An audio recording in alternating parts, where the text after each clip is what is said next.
Hello and welcome to Radiology Crash Course 101. My name is Devyani and I am a radiology registrar in the UK. I am going to be doing my presentation on CT heads. So the plan is fairly simple. We're going to talk about anatomy, a little bit about physics, and then move on to some of the things that we often see on CT heads, such as trauma, hemorrhages, strokes, and space-occupying lesions. We'll have a chat about contrast and then end it with some tips and tricks. Okay? So the anatomy is super important, obviously, when trying to read CT heads. The beauty of it, I suppose, is that there aren't many variations in the brain as there might be in the vasculature of the abdomen, say. The other great thing is that it's vaguely symmetrical, so spotting the difference is a bit easier. I thought I'd really cover just the basics here. If you'd like a good follow-through of a CT head, Radiopedia has an excellent resource, and I would highly recommend looking at that to consolidate your knowledge. I'm sure my more technically literate colleague will be able to find a way to put that link in the description box. Orientating yourself is always a good first step. Remember, you're looking at the scan from the bottom of the bed through the feet of your patient, as it were. So don't mess up your lefts and rights. This is a very nice scan because it's all been set up perfectly for us. This may not always be the case. Sometimes you have patients that are sleeping on their side. You might have a patient that's unconscious, who can't move their head because of pain. Some people who have really bad kyphosis and can't actually lie flat. So you have all sorts of scans that actually come through that you have to manipulate on PACS or whatever software it is that you guys use in order to make it look somewhat like the picture shown here. So this is a really good place to talk about physics. The way that CTs work is by sending X-rays through the body from every angle and therefore giving you a cross-sectional study. The extent by which the X-rays can penetrate through a material depends on their properties, or their densities, and it's described as attenuation. Brighter things like bone will have a high attenuation. Water has an attenuation of essentially 0. That's what we're basing these things off. And air will be in the negative thousands. This is a very, very drastic oversimplification of the CT physics, but for the purpose of this presentation, it'll do. So to reiterate, bright means highly attenuating, dark, not so attenuating. So why is the white matter darker on CT? White matter is made up of tons of myelinated axons, and this is of fatty content. Fat isn't very dense, so it comes up as dark-ish. Grey matter contains tons of cell bodies and is more dense, therefore brighter. We'll talk about differentiation later in this session, but don't forget about it. It is a good thought if you thought it. Being as specific as possible when describing pathology makes life easier for everyone involved, and that includes yourself should they have to do a repeat scan in a few hours or days. So just to have a look through, you've got your right frontal lobe and left frontal lobe here. Central sulcus is part of that, and then you have the parietal lobes and the right occipital and left occipital lobes.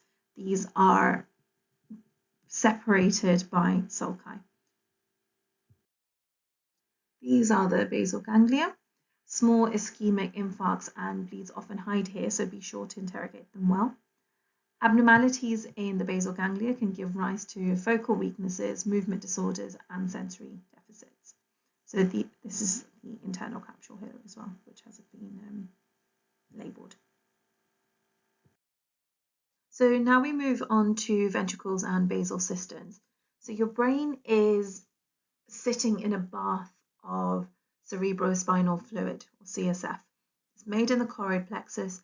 It moves through the lateral ventricles, the third ventricle, fourth ventricle, into the spinal cord and also around the brain. It helps cushion the brain. It also keeps it a bit more buoyant. Things that affect it, so obviously you could get bleeds in there. You can get an obstruction of the system, and when you have an obstruction of something, it causes a backlog. The obstruction can cause hydrocephalus. It can cause compression of ventricles, and say if there is a mass that is compressing the left ventricle, it might have a compensatory dilatory impact on the right ventricle. I hope I got my lefts and rights right there. But we'll talk a little bit about that later on. So these are your ventricles. We're looking at the brainstem, you're looking at the cerebellum and the pons. The things to look for here, I suppose, are the cerebellar tonsils. If they're too low down, you can see that on coronals or sagittal views as well. Or there is crowding around the brainstem, that might be an implication of impending herniation, or even like what's it called? Chiari malformation. As I said, that was a really, really basic overview of CT heads. Again, please look at that Radiopedia resource. It is fantastic and it will give you a really good idea of what to work with, especially when you're just starting out looking at CT heads, or even if you're a radiology trainee, it can help sometimes to go right back down to the base and work your way through what a normal CT head looks like. So now we move on to requesting CT heads. Now this may be a little specific to how we do it here in the UK. I'm not sure how wide or how far reaching this channel is, so please bear with me here. Requesting CT heads, you're more or less likely to get it accepted anyway, but it always helps to understand why you're requesting it, because then it helps the radiologist look for particular things or give emphasis on certain findings. So why do we request CT heads? So these are just a few reasons why we might do so. Out of hours, I think the main thing that I get is patient has had a fall, is on anticoagulation, or patient has been in an accident and therefore needs a trauma scan. Other reasons include hearing loss, confusion, and stroke symptoms as well. Infections is a funny one. If it's a subtle infection, if it's an early stage of infection, you don't really get to see it. The only times that I've really been able to appreciate infections are if it's like a good going abscess, and then you might be able to see it because you can see the secondary features such as edema or mass effect. So that's something to bear in mind. If you think that there is an infection, what you might sometimes be doing is ruling out other causes of your patient's symptoms before you move on to thinking about infection, maybe doing a lumbar puncture or not, or considering an MRI, etc. So what are useful things that you can do when you are requesting? I think the main thing is choose a plain CT head. For the majority of issues that you'll be trying to sort out of hours, they can be troubleshooted, at least in the beginning, with a plain CT head. If your patient has symptoms, please tell us which side. It really helps. If you give a comprehensive history, that's also quite useful. If you tell me that the patient has a known metastatic lung cancer that's gone to the brain, then I won't panic when I see lots of tiny small foci within the brain. If you tell me that the patient has right-sided symptoms, and then on the brain scan, when I'm looking at the vessels and one looks just a bit odd, but it's on the right-hand side, I might be more inclined to say, oh, actually, is it artifact? But if I saw it on the left-hand side, then I may call it, if that makes sense, right? And another very specific thing, I suppose, is give your bleep number or give a contact number that is helpful, something that is reachable. Because the last thing you want is your patient to have had a massive bleed and your radiology colleague cannot get through to you. So what are the limitations of a CT head? CT heads are fantastic. They're cheap, they're quick. They don't take up a lot of, they don't have any contrast involved really in a plain scan. And the radiation is not huge in comparison to doing something else, like a trauma scan or doing a CT on the lungs or something, right? So in that sense, CT heads are fantastic. The limitation, obviously, is that you don't get to catch everything.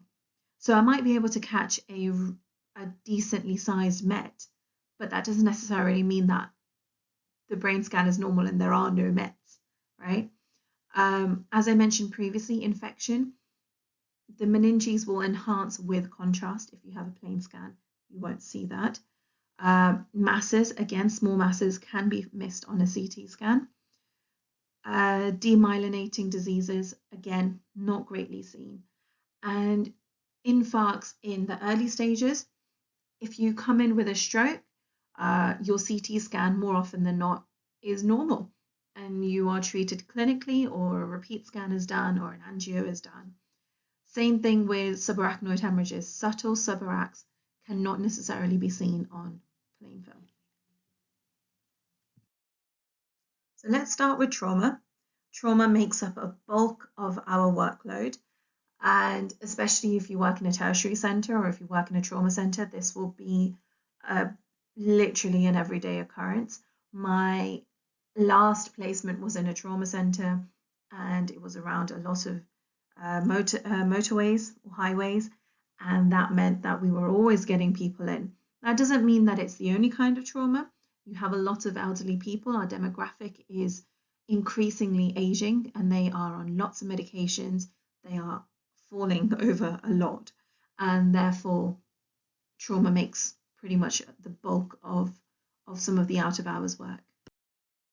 So this slide just shows you the sort of things that I've heard or seen in the last month or so.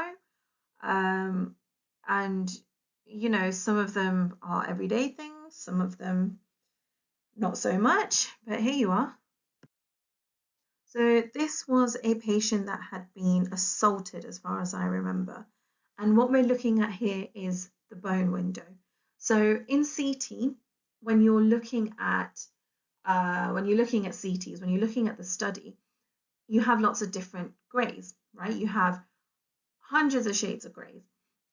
And sometimes it's very difficult for our eyes to be able to appreciate the difference in one shade of grey versus another shade of grey. So what windowing essentially does is it enhances your ability to be able to make out the different greys. And again, massive oversimplification. If you're interested in learning more about it, there's plenty of resources out on the internet, and Radiology Cafe. I know it sounds like a plug. I'm not getting sponsored for this, unfortunately, but Radiology Cafe does have a fantastic physics note, not a notebook, a textbook, sorry, and that explains it really, really well. But for the purpose of this is the bone window, helps us look at bone. Can anyone spot what the issue is? So what we're looking at here is this bit. Oh, no. Haha, okay, this bit. Can you see this laceration here? And then the resultant occipital fracture. And you can, if you look really carefully, I don't know if I can make it, if you can zoom in yourselves, you'll be able to see a tiny locule of air just here. And what you're essentially seeing is an occipital fracture, a laceration. Now I can see that because I looked for it, but if you in the request say, oh, patient's fallen on their head or they've been assaulted at the back of their head, it just helps bring everything together, and the report is much more specific to your request. So that's the first one. This is a another patient. So this is a young child, I think a few months old actually, an infant, and they were dropped from a height by accident. So what are the kind of things that we'd be looking for? If that's the only thing that you heard on the phone or in the clinical details that you were provided, what are the kind of things that you want to know? Well, you want to know if there is any obvious swellings, if there is any evidence of laceration, or can they see any bone? Is the patient neurologically okay? I mean, quite hard to tell for a little baby, obviously, but get a general idea of what's happening with the child. So we're looking at the scan, and actually most of it looks all normal. But can you see that this is a brain scan with the brain window on? Because you can appreciate the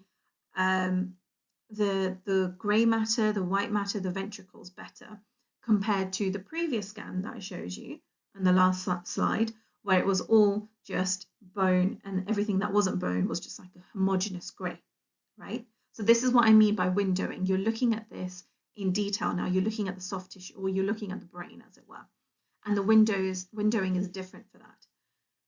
So in this one, the only thing that you can really make out in this window is this little bit here, right? So that's what you would call like a scalp hematoma.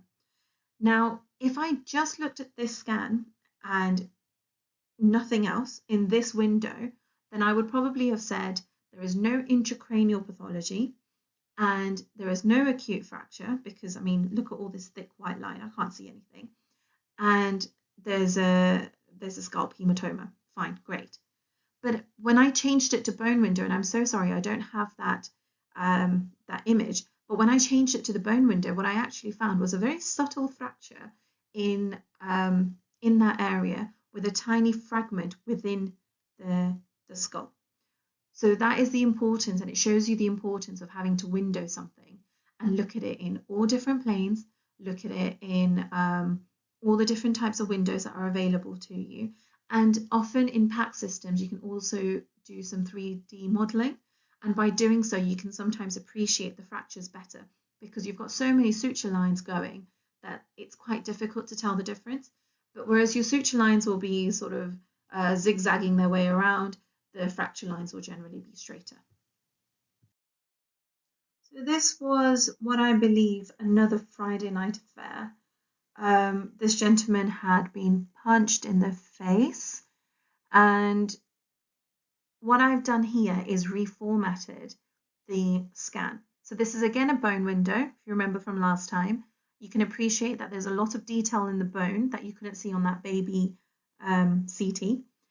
And you can also appreciate that the grey matter, the brain, that you can't see. It's just a homogeneous grey, right? What we're looking at here is essentially we're coming towards the base of the skull, okay? And you can see the mastoid air cells, which are these ones here. You can see their ears. You can see the orbit, right? And what we have here is a complex orbital fracture. And what they probably have is some blood in the maxillary sinus. Now, how do we know if it's blood or not? Well, the clinical details help. If you've been punched in the face with a few fractures, you probably are going to have blood somewhere. But on top of that, you can check the density or the attenuation. So fluid is going to have an attenuation sort of in the single digits, coming up to about 20. When you find the attenuation to be somewhere between 30 and 70, you start thinking about the potential for there to be blood. And that's what I would have done. I would have checked it in that space and seen what's going on. When you're looking at something that's quite traumatic, quite an aggressive fracture, the other things that you can look for are secondary fractures. So if you've been punched in the face, what happens? Did he get punched again? Did he fall over? Is there any fractures in the back of the skull? Is there any subdurals? Are there any cervical spine fractures? I can't remember if this patient ended up having a trauma scan. I'm sure they had a cervical spine CT as well, just to make sure that, if they fell backwards, did they fall in a funny position? I think this happened in a bar or a pub, so did they fall over things? These are really important things to sort of try and figure out, because if your patient's in the scanner and you know that there could be a secondary injury, it doesn't make sense to pull them out again and put them back in. Let's just do it all together. So yeah, this was another trauma scan. When you're looking at it, you can see that there are locules of air in the post-septal region, so that's after the globe. You can see that there is some opacity within the maxillary sinus, which probably is in keeping with blood. There is also fractures here on the medial aspect of the orbital wall. And if I scrolled up and down, I'm sure I'd find at least 3 more fractures. But this is the importance also of checking your scan in 3 planes. Here, you might miss a fracture, but on this side, you'll definitely be able to pick up that there's a break here in the orbital floor, right? On this side, you can appreciate, on the axials, you can appreciate that there's a fracture here. And then here, you can also appreciate that the actual globe doesn't look quite right. Okay, so this will probably be a phone call to the MaxFax team, probably be a call to the ophthalmologist as well. Now we move on to hemorrhages. There's a few types, and each sort of present in their own way. And it's, again, plain CT heads are not a catch-all thing, and I think that's really important to remember. So in order to understand hemorrhages and different types of hemorrhages, it's important to understand the meninges. Okay, so you think of it as pad, P being the pia mater. I'm never quite sure how to say that. Anyway, it's thin, it's attached, is literally applied to the grey matter, and it goes all the way down into all the nooks and crannies. Okay, then you have the arachnoid matter, which doesn't go down into all the nooks and crannies, but you know, it's still kind of related. And within that space, you've got the cerebrospinal fluid. And then after the arachnoid matter, you've got the dura mater. And that's the bit that's applied to the skull. Okay, cool. These are the different types of hemorrhages that you can get, and we will go on to each and every one of them. So these are the different types of hemorrhages in visual format to help us. So this is the epidural. This is outside of the dura. This is subdural, between the arachnoid and the dura mater. Subarachnoid, within the it really gets into all the grooves, all the nooks and crannies. That's your subarachnoid. And then this is diffuse axonal injury. This is how that presents. Ventricular bleeds will obviously be seen in here, and intraparenchymal will just be literally anywhere. So this is your epidural hemorrhage. As you can see, it's quite bright. So acute bleeds will come up like this, quite bright. And if you look at the actual brain, right, the grey-white matter differentiation here, that's not really changed much, has it? It's just the entirety of the brain that's been pushed away. And that's what gives it this biconcave appearance. And when we compare it to some of the other ones, I'm hoping that we'll be able to see the difference. So this is just a slide of the theory behind the epidurals. The important thing to remember, I suppose, is that it's bleeding between the skull and the dura, and it does not cross the suture lines. It is dangerous. It is treated with burr holes or craniotomy if appropriate. Obviously, the neurosurgeons will be involved in that conversation, and it does affect men more. And I'm sure there are plenty of memes out there and plenty of stories to explain why. So then we move on to subdurals. So subdurals, as I said, between the subarachnoid space and the dura mater. Subarachnoid space? Between the subarachnoid matter and the dura mater. So if you look at these ones, they are acute here and a bit more chronic here, because this is much brighter. This is sort of settling in. It's becoming more and more like the rest of the brain.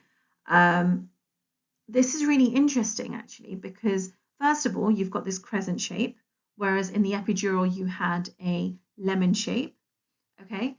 And this subdural hematoma is pushing. Can you see that? Can you see the mass effect of it pushing this way towards the left, okay? It's almost like you can't even see the right ventricle here, right? It's completely compressed. And you can see that there's a bit of a midline shift. So your folks should be here. It's being pushed that way. It'd be very difficult to call something hydrocephalus when you don't have prior studies to compare to, but you wouldn't be surprised if there was an element of hydrocephalus. So this is an acute bleed here, and this is a different patient, but essentially what I'm trying to show you is that this is in its more chronic stages. But again, look at this, the grey-white matter differentiation is preserved here. In this patient, the midline shift is that way, right? It's towards the right. Here it was towards the left, this is towards the right. Great. So again, just a quick note about what subdurals are. They're caused by tears in the bridging veins of subdural spaces. These are the symptoms that they come in with. It's most often caused by head injuries as well. And in the acute stage, it has the highest mortality rates. Next, we move on to subarachnoid hemorrhages. So the most common cause of these are trauma, and in the non-traumatic cases, aneurysms make up 85%. They will normally be seen in the anterior communicating or the MCA or the ACA, or in the vertebral arteries. ADPKD, that's autosomal dominant polycystic kidney disease, they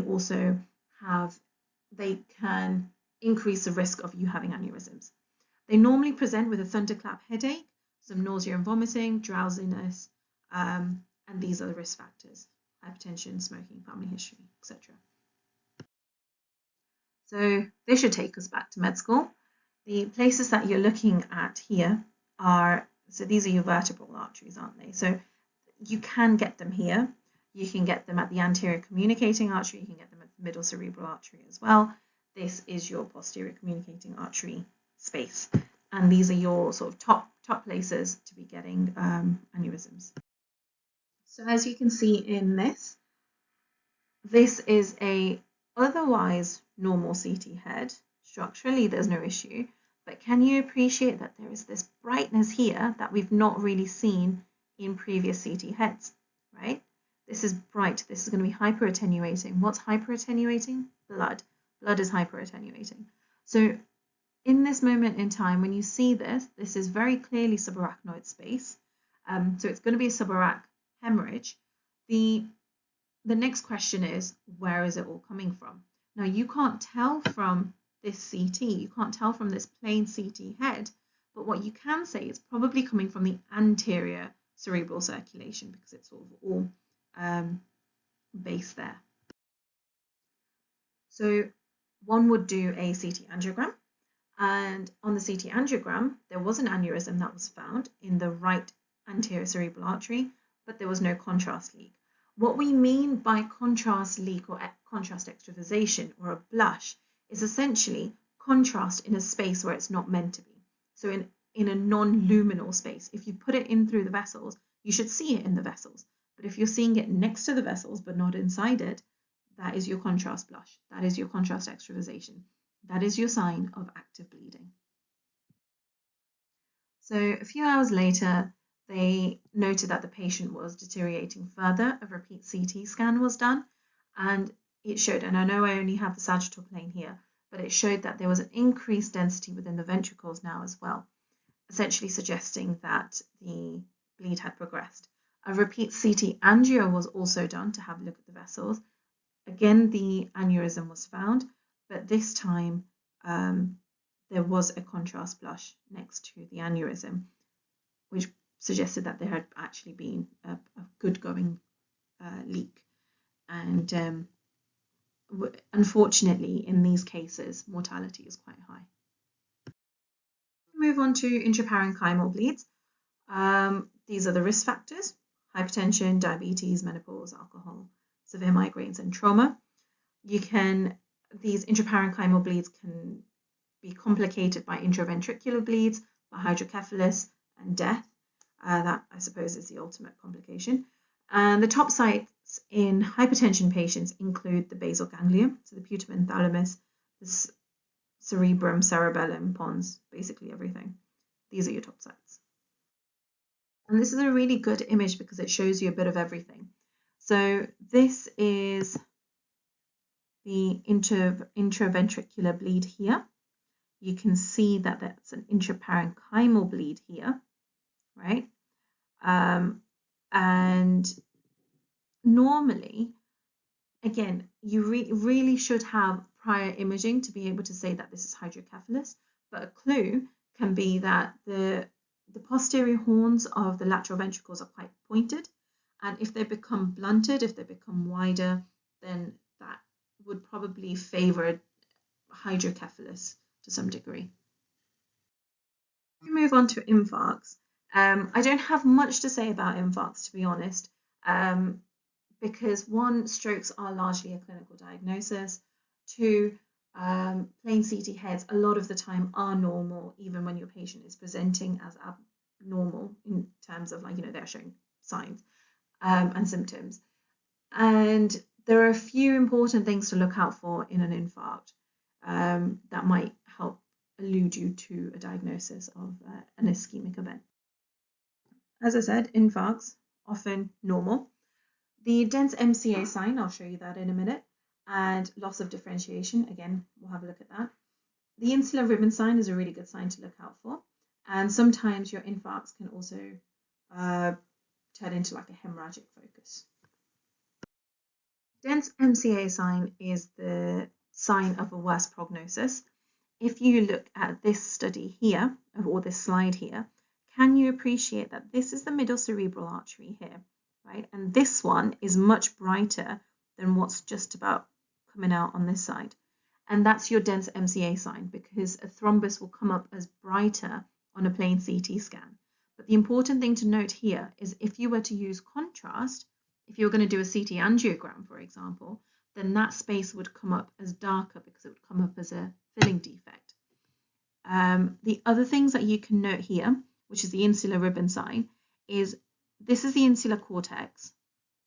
And can you appreciate that on this side, your Sylvian fissure is very sharp, right? Compared to this side, everything looks a bit blurry. And that's the insular ribbon sign. And that is also there is loss of grey-white matter differentiation here. You can sort of still appreciate it on this side. This is that white bit here, a bit darker here. You can't quite appreciate it on the right-hand side. Again, it's really important to appreciate the anatomy and appreciate the spaces that, or the territories rather, that the vessels are supplying. So this is a really good image. It's a really good diagram to understand really what we're looking at and what are the chance, if the MCA has an infarct, what part of the brain will be impacted. Finally, we move on to masses. Again, as I said previously, tiny masses may not be seen. Sometimes, or often rather, you can't see the mass, but you can see the mass effect, or you can see edema, which alludes you to the potential for a mass. And then you would go on to either doing an MRI or looking at contrast enhanced CT and seeing if you're able to differentiate or characterize that mass better. So the first one we'll look at is a meningioma. These are fairly benign. They don't really get up to much, to be honest, unless they're compressing on something or essentially if they're causing some sort of mass effect. They can calcify. They come up as quite bright on imaging when they're calcified.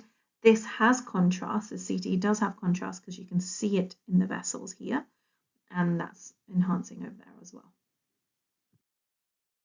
And when I say that an excellent referral gives you optimal results, right? So this was an examination that was done for a patient, and you can already in your mind think about what could possibly be going on for this patient. Okay, so have a read of this, make up your mind as to what you're looking for, and then we'll move on to the next slide. Now that you have your differential in your mind, have a look at this image and decide if you can actually see something in the space that you were expecting to see it. Now, if I pointed out to you that there is a rounded mass within the pituitary fossa, would that fit in with the clinical details? It would. So you would describe this as a rounded lesion, you'd measure it and say that it's in the pituitary fossa. You check all the different planes to make sure that you're not making that up, and you'd probably recommend an MRI to further characterize this lesion. So the importance of an MRI can be touched on here. So this is a CT. Can you appreciate that there is a midline shift that towards this way? Can't really see the ventricles here. And there is this loss of grey-white matter differentiation. Look here, there's a white matter, here's a grey matter. You can see a nice line. You could probably take a pencil and go around it. Yeah. On this side, you lose the ability to do that. And that's what it means when they say that there is a loss of grey-white matter differentiation. There is a mass, looks like a mass, there is something that's a midline shift to the left. It's causing mass effect and it's causing loss of grey-white matter differentiation. And this is the MRI for that patient. And again, you can see this on this lesion, which they'll probably have to characterize further. I'm sorry, I found this image on Google. So I can't tell you the ins and outs of this mass. And here I just wanted to make a note between cytotoxic and vasogenic edema, because it does help you differentiate between what you're seeing or what you're likely to be seeing. Right, okay. So two things that we can see here. We can see vasogenic edema and we can see cytotoxic edema. This is your vasogenic edema, which affects white matter. It looks like finger-like projections, normally seen with masses, and it is caused by a disruption in the blood-brain barrier. Right. On the other side, you have cytotoxic edema, where you lose the grey-white matter differentiation. It's normally caused by ischemia, and it is due to disruption of the ATP sodium-potassium pumps. Okay, so although it is a broad generalization somewhat, if you sort of try and remember that vasogenic edema seen with tumors, cytotoxic edema seen with strokes, it might just help you narrow down your differential list somewhat. Finally, tips and tricks. So please lateralize, give useful clinical information. Please add if there is any neurology or even if there isn't. General rule when requesting, non-contrast study is good enough. If you want to add facial bones or C-spine, please make sure you include it in your details. Don't be afraid to look at the scans yourself. If you are on the ward, if you are radiology trainees, you don't have a choice, you need to look at them. Make use of the resources that are available. The internet is a wonderful place and it has tons and tons of really useful information out there that would help. And yeah, try to sometimes for your own learning, open up the CT scan first, have a look, see if you can make anything out, and then have a look at the report. I think they're a fantastic learning tool and they can be really, really fun. So thank you very much for listening. And the next slide will show you a feedback form. Please fill it out. It would be really, really useful to all of us. And we hope to see you here again soon. Thank you.